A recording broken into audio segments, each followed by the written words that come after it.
Drop it.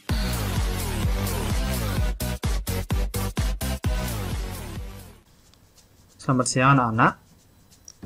Pada pembinaan SC Matematika hari ini, Kamis 1 April 2021, kita akan membahas konsep dasar geometri. Adapun konsep dasar geometri yang akan kita bahas yaitu kedudukan titik, jarak antara titik dan titik, jarak titik ke garis, jarak titik ke bidang, dan jarak antara dua garis dan dua bidang yang sejajar. Nah, untuk yang pertama yaitu tentang kedudukan titik. Anak-anak bisa perhatikan gambar 9.1a dan 9.1b. Ini ya. Apa yang bisa kalian lihat?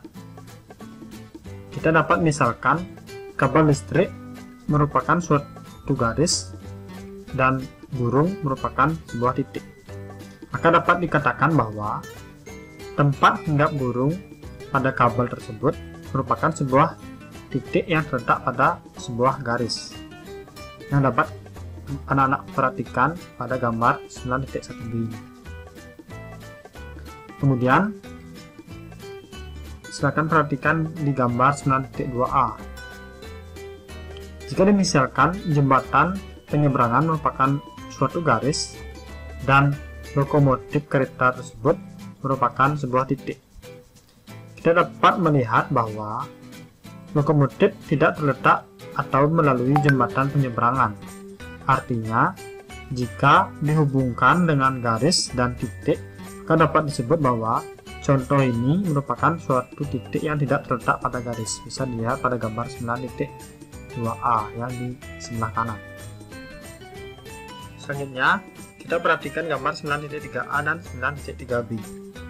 Nah, gambar tersebut merupakan contoh kedudukan titik terhadap bidang, di mana kita misalkan bola sebagai titik dan lapangan sebagai bidang, seperti pada gambar 9.3b ini. Sebuah titik dikatakan terletak pada bidang jika titik tersebut dapat dilalui bidang, seperti titik A tersebut. Dan sebuah titik dikatakan terletak di luar bidang apabila titik tersebut tidak dilalui bidang, seperti titik B tersebut. Selanjutnya, adapun contoh yang dapat saya berikan, anak-anak perhatikan kubus ABCD EFGH pada gambar 9.5. Terhadap bidang DCGH, tentukanlah titik sudut kubus apa saja yang terletak pada bidang DCGH dan titik sudut kubus apa saja yang berada di luar bidang DCGH. Untuk penyelesaiannya, terlebih dahulu anak-anak perhatikan gambar 9.5. Perhatikan bidang DCGH. Kira-kira titik apa saja yang berada pada bidang tersebut? Titik yang berada pada bidang tersebut adalah titik C, titik D, titik G, dan titik H. Jadi titik tersebut adalah yang berada pada bidang CDGH. Untuk pertanyaan selanjutnya, titik apa saja yang berada di luar bidang DCGH? Anak-anak bisa perhatikan pada gambar 9.5. Pada bidang DCGH, kira-kira titik apa saja yang tidak terdapat pada bidang tersebut? Jadi, jawabannya adalah titik A, titik B, titik F, dan titik E. Jadi, keempat titik tersebut berada di luar bidang DCGH.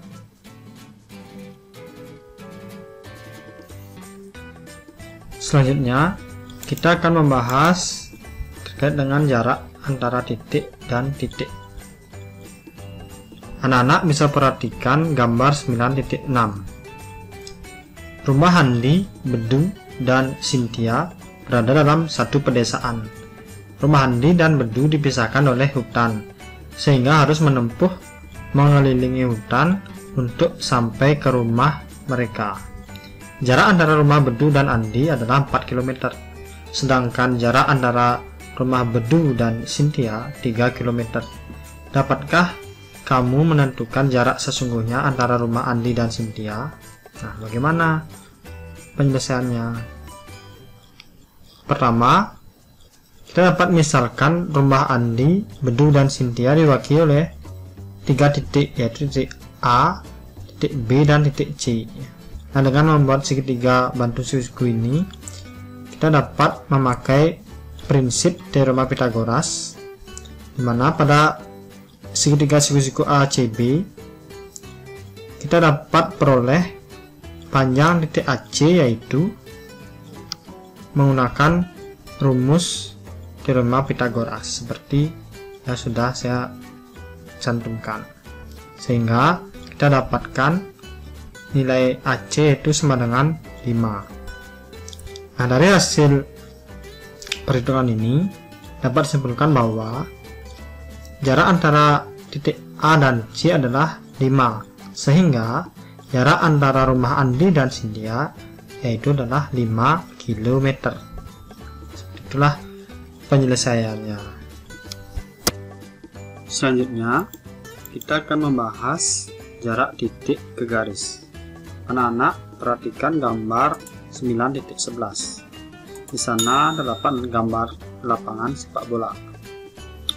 Jika dimisalkan titik penalti adalah titik P dan garis gawang merupakan garis lurus L.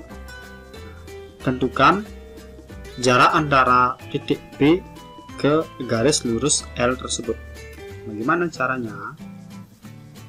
Anak-anak bisa perhatikan gambar 9.13.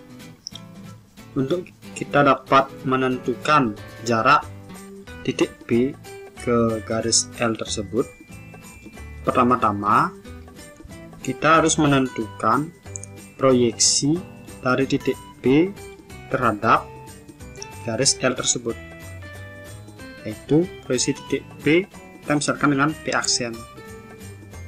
Nah, seperti pada gambar 9.13, P aksen berada pada garis L dan P aksen tersebut merupakan proyeksi dari titik P, sehingga jarak antara titik P dengan garis L tersebut adalah P aksen.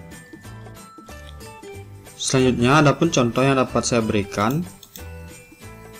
Anak-anak perhatikan gambar kubus PQRS TUVW yang saya lingkar ini.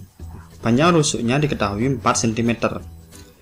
Titik X terletak pada pusat kubus tersebut seperti yang terlihat pada gambar. Hitunglah jarak antara titik X dan garis PQ. Nah, bagaimana cara penyelesaiannya? Pertama-tama, anak-anak perhatikan gambar yang saya lingkar ini. Terdapat titik P, titik Q, X, dan X aksen. Nah,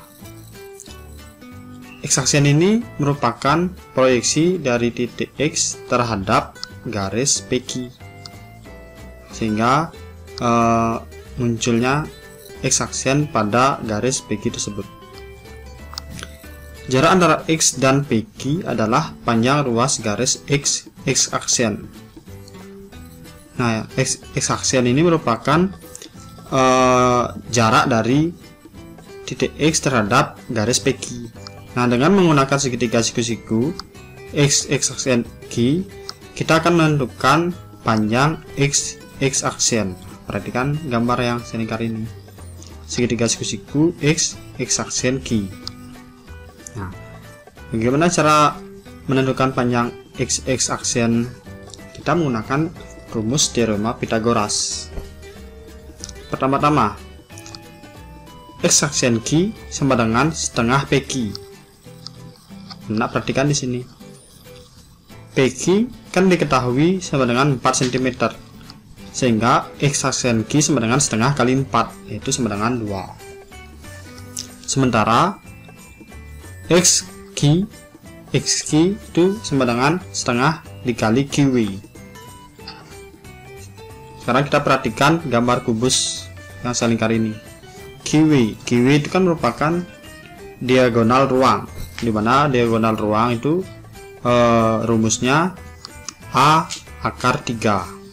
A di sini diketahui sama dengan 4, sehingga QW itu sama dengan 4 akar 3. Maka XQ sama dengan setengah dikali 4 akar 3, yaitu sama dengan 2 akar 3. Sehingga X aksen sama dengan